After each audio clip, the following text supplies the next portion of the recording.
नमस्कार दोस्तों, आप सभी विद्यार्थियों का आपके अपने YouTube चैनल एडू फैक्ट के प्लेटफॉर्म पे बहुत बहुत स्वागत है। दोस्तों, TGT, PGT, net, JRF, TSSB जैसी हिंदी की महत्वपूर्ण परीक्षाओं के लिए ये श्रृंखला बहुत महत्वपूर्ण है। ठीक है, ये आज लेक्चर जो है हमारा 5वां लेक्चर है। इसके पहले हम 4 लेक्चर कंप्लीट कर चुके हैं जिनमें हमने महत्वपूर्ण क्वेश्चन को सॉल्व किया था। आज की क्लास में हम हिंदी के कुछ महत्वपूर्ण प्रश्नों को सॉल्व करेंगे।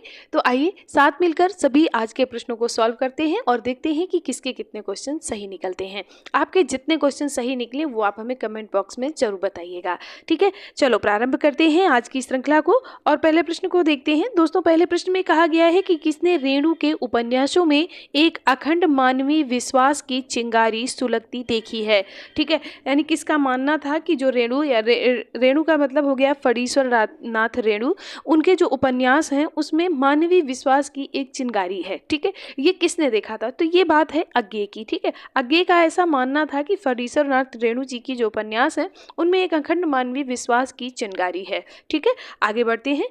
दूसरा प्रश्न है कि शोभित नवनीत लिए एक ये छोटा सा पद दिया गया है आपको, शोभित कर नवनीत लिए घुट रुन चलत रेणु तन मंडित मुख दधी लेप किए। ठीक है, अब ये देखिए नवनीत की बात आई यहाँ, यानी मक्खन की बात आई है। ठीक है, तो मक्खन की बात आई है तो यानी यहाँ पर श्री कृष्ण जी की बात कही गई है। ठीक है दोस्तों, श्री कृष्ण जी का जितना अच्छा वर्णन सूरदास जी ने किया है उनके बालपन का, इतना फिर किसी ने नहीं किया है। ठीक है, जैसे कि रामचंद्र जी का जितना अच्छा वर्णन तुलसीदास जी ने किया है उतना किसी ने नहीं किया है। ऐसे ही सूरदास जी ने कृष्ण जी के बालपन का जो वर्णन किया है वो किसी कवि ने नहीं किया है। ठीक है, तो ज़्यादातर अगर आपको नहीं आ रहा है और आपको तुक्का लगाना है तो तुलसीदास जी के बालपन में जो ज़्यादातर पद दिए गए हैं वो सूरदास जी के दिए गए हैं, आप उन्हीं को टिक कर सकते हैं। ठीक है, आगे बढ़ते हैं।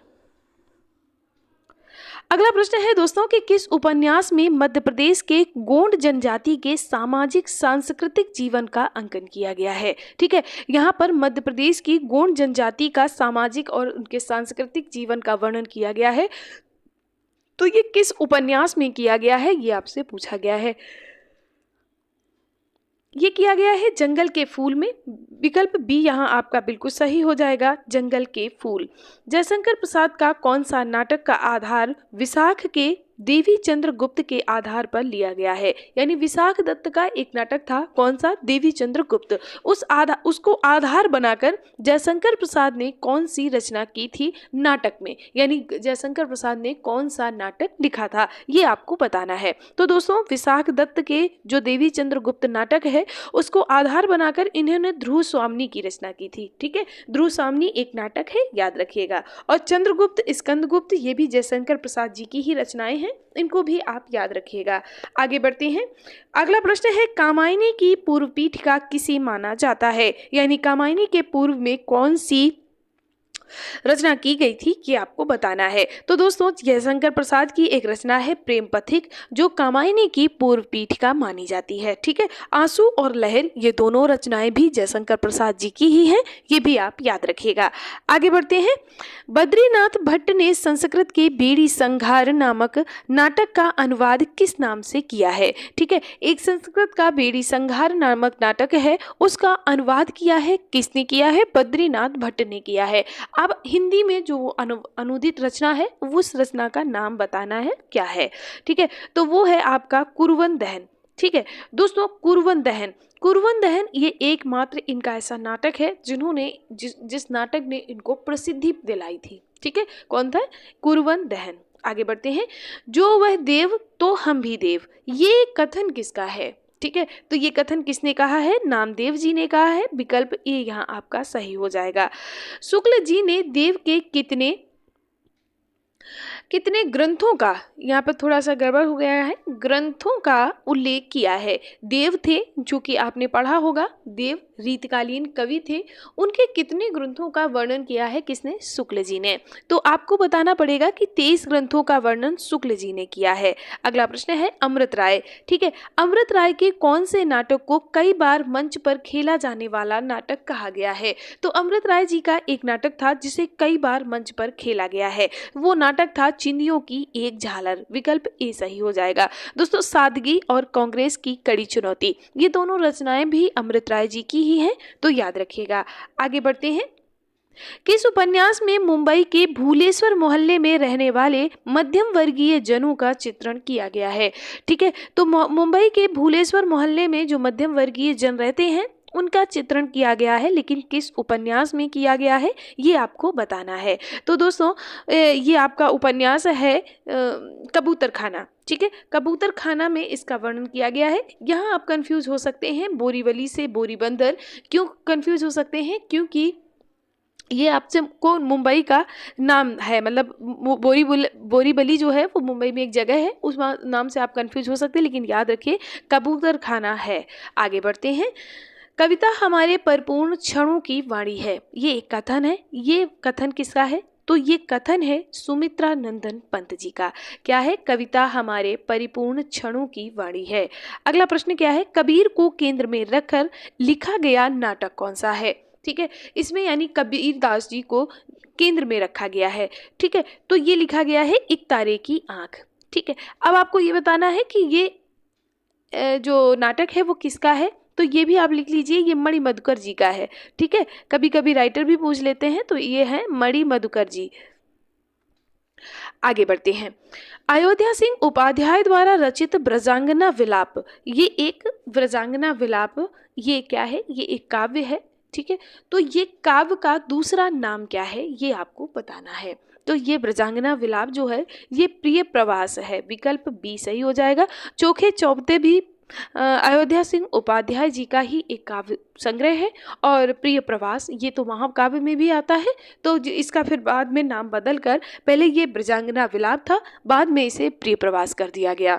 ठीक है, आगे बढ़ते हैं। और यहाँ पे इसमें जो ब्रजांगना विलाप यानी प्रिय प्रवास है, इसमें जब कृष्ण जी मथुरा चले जाते हैं उसके बाद में ब्रज में गोपियों की क्या हालत होती है उसका वर्णन किया गया है यहाँ पर। ठीक है, ये भी याद रखिएगा। आनंदवादी सिद्धांत को व्यावहारिक भूमि पर खड़ा किया गया है, यह एक एकांकी नाटक है। जयशंकर प्रसाद की किस नाटक का ये विषय है? ठीक है, ये आपको बताना है। तो ये है एक घूंट का। ठीक है, और एक घूंट जो है वो एक एकांकी नाटक है, ये भी याद रखिएगा।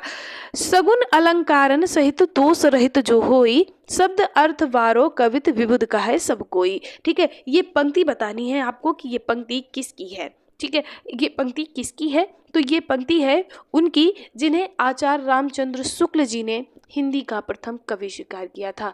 ठीक है, चिंतामणि जी की, विकल्प सी सही हो जाएगा। अगला प्रश्न है, रीतकाल को श्रृंगार काल किसे कहा जाता है? रीतकाल को श्रृंगार काल किसने कहा था? तो किसने कहा था? आचार्य विश्वनाथ प्रसाद मिश्र और त्रिभुवन सिंह, दोनों लोगों ने रीतिकाल को श्रृंगार काल नाम दिया है। ठीक है, तो ये आपने पढ़ा होगा कि अन्य विभिन्न विद्वानों ने अन्य नाम दिए हैं, जैसे किसी ने श्रृंगार काल कहा है, किसी ने रसाल काल कहा है, ऐसे करके अलग अलग नाम दिए गए हैं। तो ये जो आचार्य विश्वनाथ प्रसाद मिश्र और त्रिभुवन सिंह, इन्होंने श्रृंगार काल को रीतिकाल को श्रृंगार काल कहा है। आगे बढ़ते हैं। मात्र अभ्यास से भी काव्य सर्जन हो सकता है, ये कौन मानता था? ये मान्यता किसकी है? ये किसने माना था कि अभ्यास करने से भी लोग काव्य सर्जन कर सकते हैं, यानी काव्य का निर्माण कर सकते हैं? तो ये आचार्य दंडी जी का मानना था, विकल्प बी सही हो जाएगा। छायावाद की बृहत्त्रयी की घोषणा किसने की थी? नंद दुलारे वाजपेयी जी ने, विकल्प ए आपका यहाँ बिल्कुल सही हो जाएगा। अगला प्रश्न है, लड़की की जात बिना दवा दारू के ही आराम हो जाती है।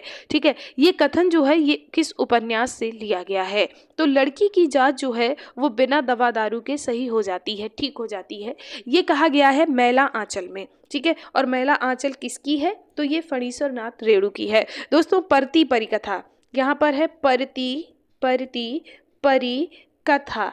ठीक है, ये भी फणीश्वर नाथ रेणु की ही रचना है, और कितने चौराहे, ये भी फणीश्वर नाथ रेणु की ही रचना है।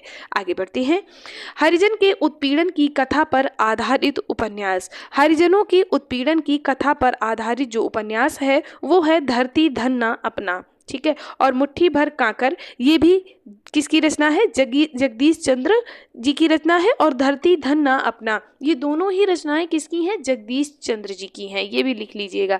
किसकी रचना है? जगदीश चंद्र जी की रचना है।